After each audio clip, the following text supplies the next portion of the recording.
Susunod, eto, mga kababayan, ang pinaka-exciting part. Alam nyo, sa totoo lang mga kababayan, kung naalala ninyo, ang NBI, kung naalala ninyo ang NBI mga kababayan ay inimbestigahan itong si Basti Duterte. Naalala ninyo? Inimbestigahan si Basti Duterte patungkol dito sa ulo remarks. No? Kung naalala ninyo, ulo remarks ni PBBM. Kung sabi nga ni Basti, wala namang kabing ibang hiling kundi ang ulo ni Marcos. No?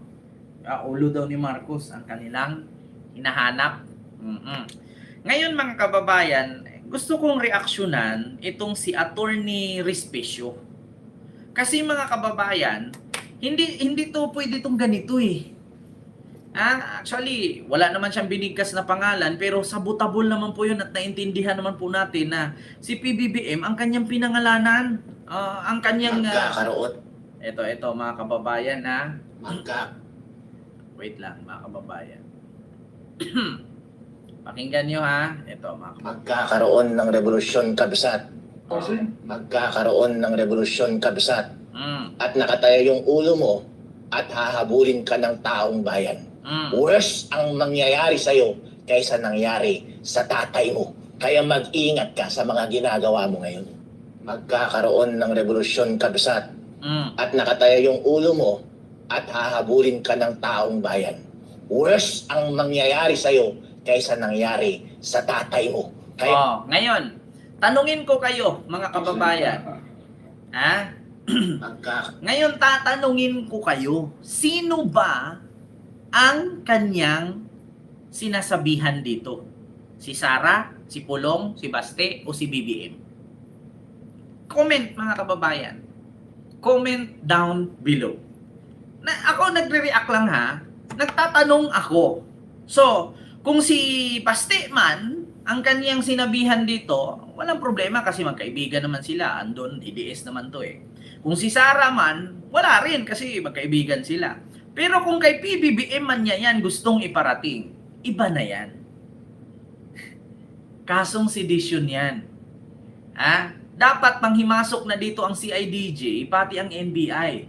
Bakit? Kasi dito sa kaniyang mga sinasabing salita, mga kababayan, eto. Magkaroon ng revolusyon kabsat.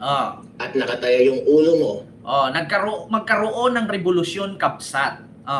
At nakataya yung ulo mo. Yung ulo na sinasabi niya, which is yan din yung ulo na sinabi ni Baste, na si Marcos. Tapos, ito pa mga kababayan. At hahabulin ka ng taong bayan. Sino ba yung tao na yan na hahabulin ng taong bayan? Magbigay tayo ng example.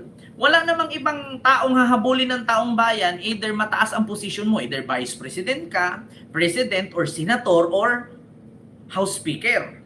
Kasi nga, yan lang naman ang hahabulin ng taong bayan or else, yung manager ng Bangko Sentral, or else, spokesperson, or else, sino pa? Basta miyembro ng gabinete, miyembro ng mataas na posisyon.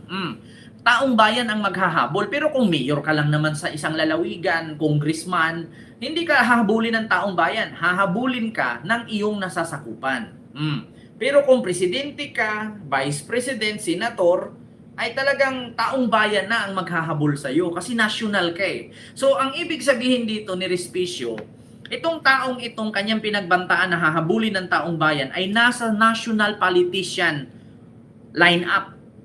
No, na hahabulin ka ng taong bayan at magkakaroon ng revolusyon.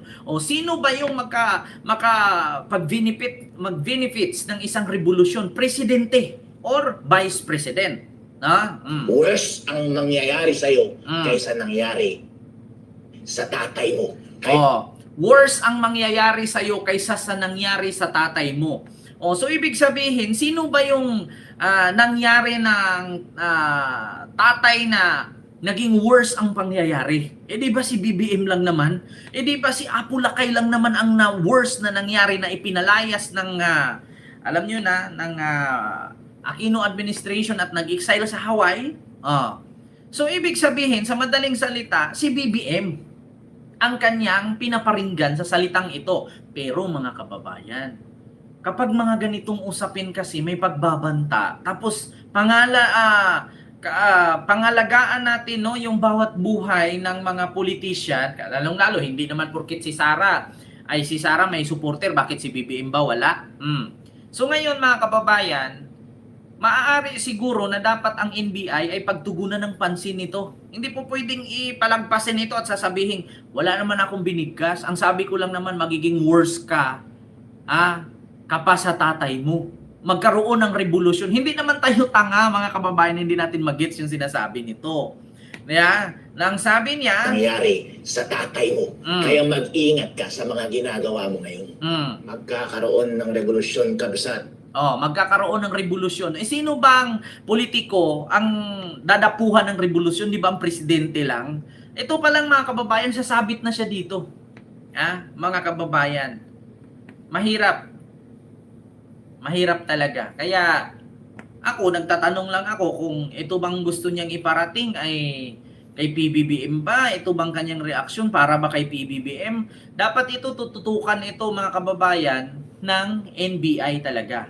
Hindi, di ba? Hindi maganda to mga kababayan. Ma'am Chaicher, Mamulait, Sir Dante, Ma'am Ana Estrabon, ayan, Amy Alhambra, and kay Nanay Minda, BM Vicen, ayan, Ninita Beltran, Wilfrida Bunacqua, ayan, and kay Perlita Zamora, Miguel, shout out po. Mahirap talaga mga kababayan. Ilocano brother, Tagalog. Yung kabsat. Sa Tagalog pala ng kabsat, kapat Ilocano brother. Yun ba yun, kabsat? Kabsat. So ibig sabihin, sino bang Ilocano? Alam mo, hindi natin pwedeng sabihin, ikaw Baste, kabsat. Hindi naman Ilocano si Baste, Bisaya yan. Davao yan eh. Nako, mga kababayan, mahirap ito. Ako po'y nananawagan sa NBI. Ako din po'y nananawagan sa sa CIDG, DILG at saka sa PNP na sana, di ba? Sana mga kababayan, brother or sister in Ilocano. Ganun ba 'yun, Ma'am Marilu Raganit, di ba? Nako, pero dapat 'yan makasuhan, di ba? Kaya nga sabi ko sa inyo mga kababayan, dapat talaga dito pagtugunan ng pansin. Kasi bakit? Kung naalala ninyo mga kababayan, no? Ito i-search natin ha. Yung sabi nga ni Baste na ulo ni BBM, iniimbestigahan ng iniimbestigahan ng NBI. Ito, ulo ni PBBM, NBI, Baste Duterte. Ayan mga kababayan, ito. Saan ba yun? Ito, mga kababayan, pakinggan natin.